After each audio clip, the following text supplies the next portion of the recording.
ஹரே கிருஷ்ணா. ஏகாதசி அன்னைக்கு தூங்குறத பற்றி சாஸ்திரம் என்ன சொல்கிறது? சில பேருக்கு ஒரு குழப்பம் இருக்கும், ஏகாதசி அன்னைக்கு தூங்கலாமா தூங்கக்கூடாதா அப்படின்னு.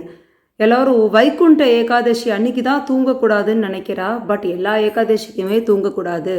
அது எப்படிமா எல்லா ஏகாதசிக்கும் தூங்காமல் இருக்கிறதுனா, அதை நீங்கள் தான் முடிவு பண்ணணும். எவ்வளோ முடியுமோ, உங்களால் எவ்வளோ முடிகிறதோ அவ்வளோ நேரம் நீங்கள் இப்போ 9 மணிக்கு தூங்குறீங்க அப்படின்னா ஒரு 1 மணி வரைக்குமாவது இல்லை 2 மணி வரைக்குமாவது முழிச்சுண்டு ஜபம் பண்ணிட்டு உங்கள் மைண்டை டைவர்ட் பண்ணுங்கள். விஷ்ணு சகஸ்ரநாம பாரம் ஏதாவது பண்ணிவிட்டு அப்படியே உட்காந்த இடத்துலையே நீங்கள் தூங்கிட்டா ஓகே, போனால் போகிறது. பட் நீங்கள் தூங்காமல் இருக்கிறதுக்கான முயற்சி பண்ணதுக்காகவாவது ஒரு பலன் பகவான் கொடுப்பார். தூங்காமல் இருந்தால் இன்னும் ரொம்ப விசேஷம். அது உங்களுடைய உடல்நிலைக்கு தகுந்த மாதிரி நீங்கள் தான் அந்த முடிவை எடுக்கணும். ஸ்கந்த புராணத்துல பகவான் என்ன சொல்றாருன்னா, தத்வா வை ஹிருதயே பதம் கிருத்தம் ஏனைவ பஷ்யந்தி பாபினோ மம ஜாகரம். ஏகாதசி அன்னைக்கு தூங்குறா இல்லையா, அவளை பற்றி பகவானினுடைய கருத்து. இந்த ஸ்லோகத்தினுடைய அர்த்தத்தை பார்ப்போம். முக்கியமான வரிகள்: உத்ருத்தம் நேத்திர யுக்மம். நேத்திரம்னா கண்கள், நேத்திர யுக்மம்னா பகவானினுடைய 2 கண்களையும் பறிச்சிட்டதா அர்த்தமா.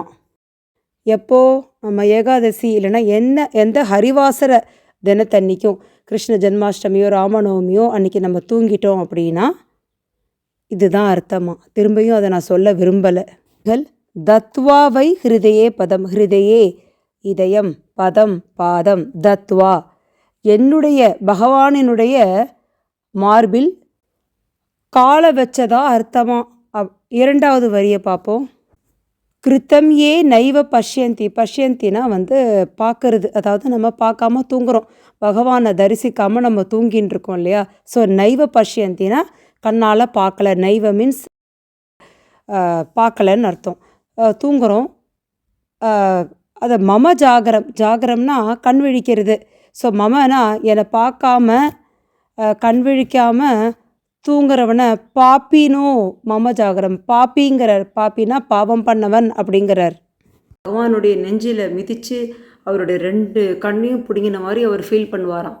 அப்படி தான் ஸ்கந்த புராணத்தில் பகவான் சொல்லியிருக்கார். ஸோ எவ்வளோ முடிகிறதோ அவ்வளோ தூங்காமல் இருக்கிறதுக்கு தயவுசெய்து முயற்சி பண்ணுங்கள். ஹரே கிருஷ்ணா.